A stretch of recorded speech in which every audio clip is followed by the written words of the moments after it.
نکاح کے وقت انہوں نے کہا جی ہم نے 10 لاکھ جو ہے نا وہ حق میں لکھوانا. انہوں نے رات اس لڑکے کو اتنا مارا کہ وہ جو اس کا دوست تھا وہ تو اپنی جان بچا کے آ گیا, لیکن انہوں نے یہ پیغام بھیجا کہ اب اگر کسی مائی کے لال میں اتنی ہمت ہے تو اس لڑکے کو آ کے لے جائے. اینڈ آف انہوں نے کہا جی ہم نے تو لڑکی دینی نہیں جب تک 1 کروڑ حق مہر نہیں لکھا جائے.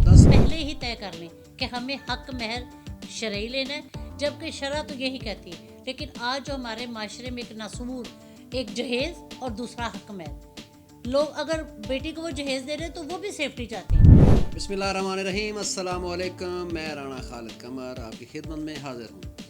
میرے ساتھ آج بھی موجود ہیں نگینہ علی. جی نگینہ, کیا آپ بتاتی ہیں, کوئی ایسا کوئی واقعہ ہمیں جو ہے وہ بتائیں.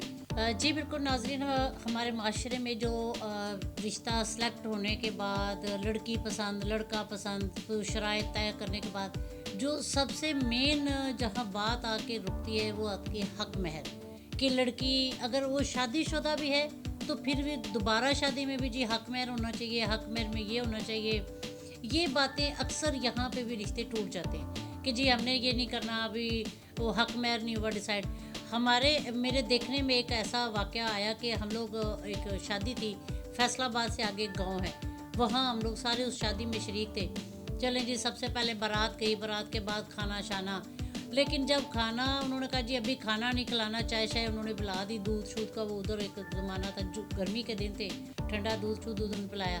اس کے بعد جناب انہوں نے وہ, آپ کو پتہ ہے کہ خاندان میں الگ یہ باتیں پہلے بیٹھ کر طے کر لینی چاہیے. آن دا اسپاٹ جب ایسی باتیں آتی ہیں تو بہت سارے مسائل پیدا ہوتے ہیں. انہوں نے کہا جی ابھی جو نکاح ہوگا تو پھر کھانا ہوگا. چلیں سارے جی نکاح کے وقت انہوں نے کہا جی ہم نے 10 لاکھ جو ہے نا وہ حق میں لکھوانا. اب یہاں پہ کچھ لوگ نہیں بلکہ بہت سارے جو فیملی ممبرز ہوتے ہیں نا بیچ میں, جو فیملی ممبرز نہیں ہوتے لیکن وہ بظاہر بنے ہوتے ہیں, وہ ان کے ساتھ نہیں ہوتے, ان کا خیال ہوتا ہے کہ ان کا تماشا دیکھا جائے. ایسے لوگوں سے ہمیں بالکل ہوشیار رہنا ہے. انہوں نے کہا نہیں جی نہیں 50 لاکھ ہوگا, کوئی کہہ رہا 1 کروڑ ہوگا, کوئی 50, کوئی 60, کوئی 40. یہ اسی پھڈے میں کرتے کرتے کرتے وہ قریباً 4 سے 5 گھنٹے اسی بحث میں رہے. آہستہ آہستہ شام ہو گئی. شام تک لوگ جو تھے وہ گالیاں دیتے ہوئے, ظاہر ہے فیملیاں آئی تھیں بھوکی پیاسی, وہ واپس چلے گئے. اینڈ آف انہوں نے کہا جی ہم نے تو لڑکی دینی نہیں جب تک 1 کروڑ حق مہر نہیں لکھا جائے. 10 لاکھ سے بعد 1 کروڑ تک پہنچ ہاں گئی. وہ بات پھر ضد کی آ گئی نا, کہ وہ لڑکے والے وہ کہے ہم نے لکھنے, وہ کہیں کوئی کہہ رہا ہے یہ کرو, کوئی کہہ رہا ہے یہ کرو, انہوں نے تو بچی کو چھوڑ دینا ہے, 10 تولے زیور دے دو, یہ کر دو. اس طرح کے جو ہمارے معاشرے میں جو کردار ہیں, جو ہمارے ارد گرد ہیں, انہیں ہمیں پہچاننا چاہیے.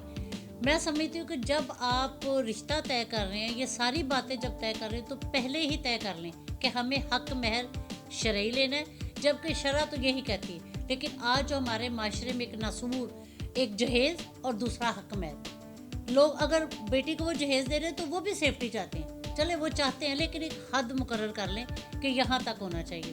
حالانکہ سیفٹی, حفاظت, گھر بسانا یہ اللہ کی ذات پہ ہے, کیونکہ گھر بسانے والی بھی وہی ذات ہے اور بگاڑنے والے ہم خود ہیں. اس لیے وہ جناب جھگڑا ہوتے ہوتے شام ہو گئی, لوگ واپس چلے گئے. ایون کہ وہ دولہا 3 دن وہاں بیٹھے رہے.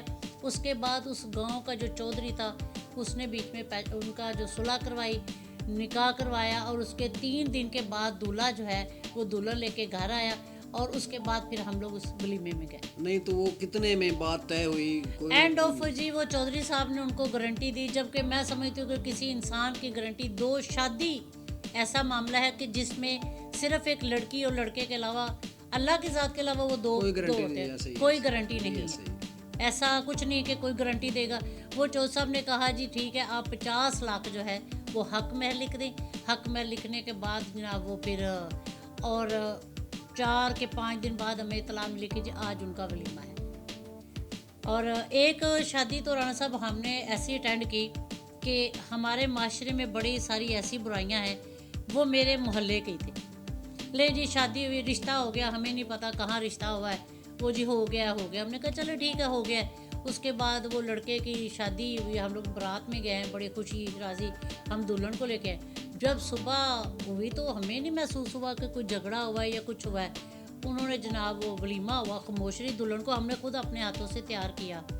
ایسے بھی ہمارے معاشرے میں معاملات ہیں جنہیں دیکھنے اور سوچنے کی ضرورت ہے.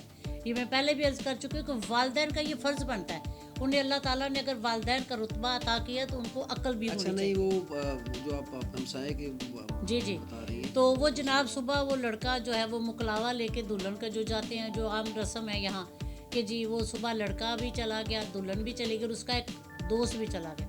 انہوں نے رات اس لڑکے کو اتنا مارا کہ وہ جو اس کا دوست تھا وہ تو اپنی جان بچا کے آ گیا، لیکن انہوں نے یہ پیغام بھیجا کہ اب اگر کسی مائی کے لال میں اتنی ہمت ہے تو اس لڑکے کو آ کے لے جائے، یہ اس کو ہم نے مار دینا، اس نے ہماری بچی کے ساتھ بڑی زیادتی کی ہے. اب زیادتی کی ہے یہ میں آن کیمرہ نہیں آپ کو بتا سکتی، لیکن آپ لوگ بھی سمجھدار ہیں. کچھ تو ایسا معاملہ ہوا کہ انہوں نے اپنے داماد کو مارا. اب یہاں وہ ان کی جو امی تھی خالہ گلزار، اللہ ان کو زندگی دے، اللہ ان کو اپنی رحمت میں جگہ دے، وہ اللہ دنیا سے جا چکی ہیں. ان کی سسٹر جو میری بڑی اچھی دوست تھی وہ میرے پاس آ گئی روتی ہوئی کہ جو وہ گڈو بھائی کو انہوں نے جو ہے نا وہ باندھ لیا ہے اور اب وہ کہہ رہے کہ جس میں ہمت آ کے لے جائے. پھر خیر ہم نے اپنے سارے لوگ اکٹھے ہوئے، میں یہاں سے گئی، وہاں سے منصورہ اس کا سسرال تھا، وہاں سے میرے کزن تھے، میں نے ان کو کہا. کہنے کے بعد ہم سارے اکٹھے ہو کر، ان کا ایک کزن تھا غلام مصطفیٰ جو کہ چیئرمین بھی تھا اس وقت اپنے علاقے کا والٹن کا، انہوں نے بیچ میں بیٹھ کے ہم نے صلح صفائی سے طے کر کے ہم نے ان کو گارنٹی دی، بلکہ اسٹامپ پیپر لکھ کر دیے. انہوں نے کہا جی ٹھیک ہے آپ لوگ لکھ کے دیتے ہیں تو ٹھیک ہے، لیکن آج لڑکی ہم نہیں بھیجیں گے، لڑکی ہم پھر بھی تیسرے دن بھیجیں گے. ان سب کو کھانا شانا ہم نے خود سے کھلوایا اور واپس دے دیا. تیسرے دن جب میں اور دولہے کی بہن گئے تو انہوں نے لڑکی اٹھا کے میرے ہاتھ میں بازو پکڑایا، انہوں نے کہا یہ آپ لے جائیں، چونکہ آپ لوگ محلے دار ہیں، آپ سب سے پہلے وہاں ہوں گے. اور پھر ہم اس لڑکی کو لے کے آئے. اللہ کا شکر تھا کہ وہ بڑے اچھے اپنے گھروں میں رہے، اللہ نے اس کو 2 بیٹے بھی عطا کیے، لیکن بدقسمتی سے بعد میں اس کے شوہر کا مرڈر ہو. اچھا جھوٹ پہ مبنی جو رشتے ہیں وہ قائم نہیں رہتے. ناظرین یہ حق مہر کے حوالے سے آج ہمارا مختصر سا پروگرام ہے، یہ سلسلہ انشاءاللہ جاری رہے گا. تو آج تک کے لیے اتنا ہی. مجھے اگلے پروگرام تک کے لیے، کسی اور پروگرام تک کے لیے اجازت دیجیے. اب آگے اس پروگرام کو یہ لے کے چلیں گے. اللہ حافظ.